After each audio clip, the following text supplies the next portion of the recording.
Uh, well, why don't we begin with what we usually do first? Could you please state your name? Kent Cochran, And when were you born? August 5th, 1951. So that makes you how old now? What year is it? You tell us. 88? Yes, So I'm 37. very good. What's the address here? 1142 Brooks Drive, And what town are we in? Mississauga.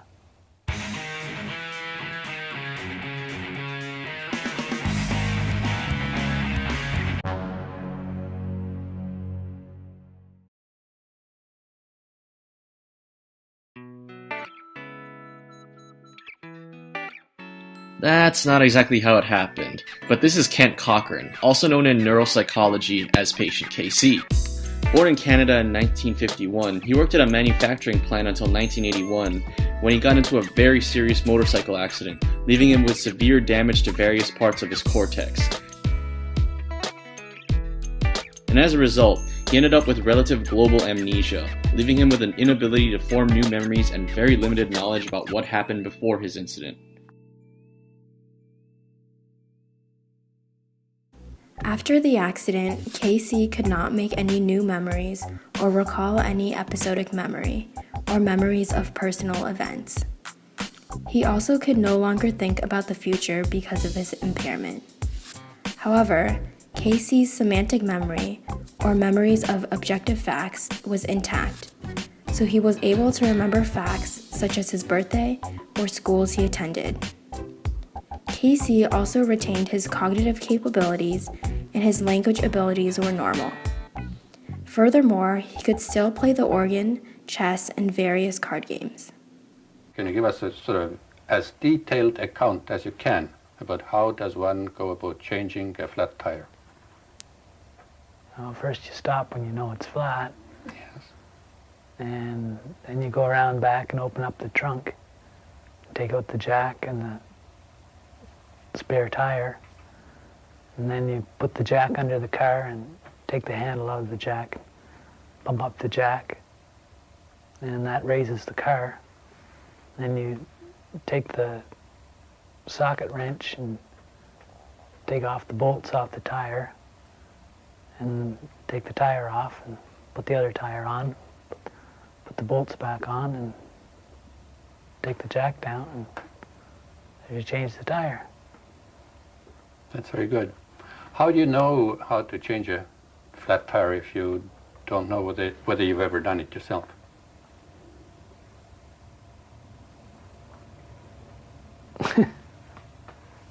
It's just one of the things you know, I guess. Casey suffered complete bilateral hippocampal loss, with extensive lesions in multiple cortical and subcortical brain regions, including the medial temporal lobes. This brain scan is a representation of the hippocampal damage that Casey would have suffered from. As you can see, there is a distinguishable difference in white and dark matter shown in the images within the inferior region of the brain scan.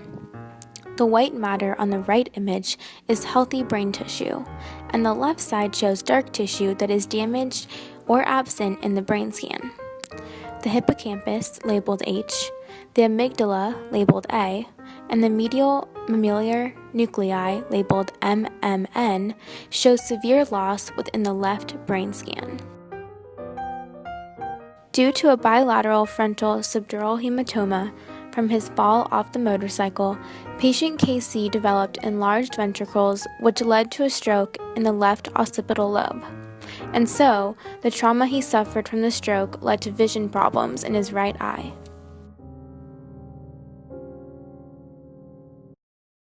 Because his semantic memory was intact, Casey was able to remember facts, like the names of his family and friends he had met before the injury, but he could not recall recent memories with those people. For example, when presented with photos from a Christmas party before his accident, Casey was able to recall the party itself and the present he received, but not what he felt during the event or what else had occurred that night. Casey also could not imagine his future, so he could not say what he would be doing later in the day, the next day, or at any time in the rest of his life.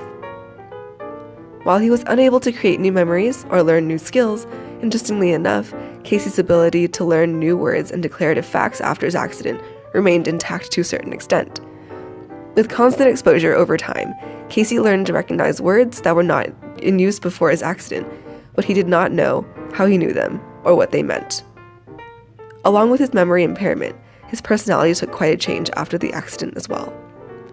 Casey's once daring and carefree nature became more soft-spoken and calm after the loss of his hippocampus.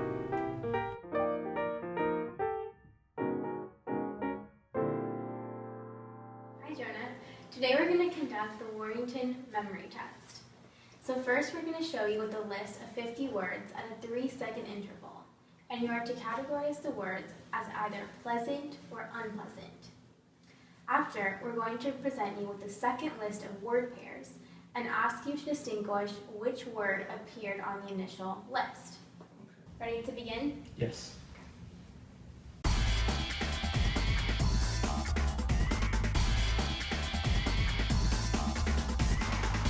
Now we're going to show you the word pairs and state which word is on the initial list.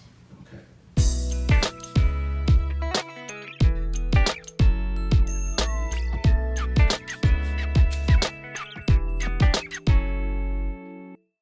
Now we are going to perform the same test except with faces. We are going to present you with a list of 50 faces and ask you to identify the stimulus as either pleasant or unpleasant. Pairs of faces are then shown to you, and you must determine which face was presented in the original list.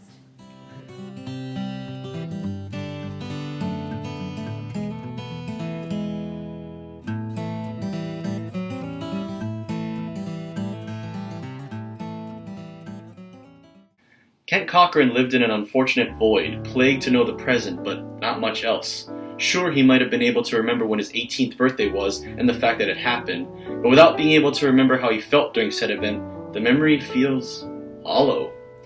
To go through life knowing that you won't remember what you did is a tragedy in itself. Why do things such as fall in love when you won't even remember the person's face the next day? Why even get out of bed, you might ask? Perhaps beyond neuropsychological advances, patient KC is a reminder that memories are, indeed, precious. I'm reminded of a quote. Memories are nice, but that's all they are. Cases like Cochran's might say otherwise. Memories are a part of what make us who we are. The you from 10 years ago is a stranger compared to the you of the present day, and every few years, all of the molecules in your body are replaced with new ones. But memory is what weaves your story together, like the binding of a book. Without the binding, the pages go flying into the winds of time. So enjoy your memories, treasure them,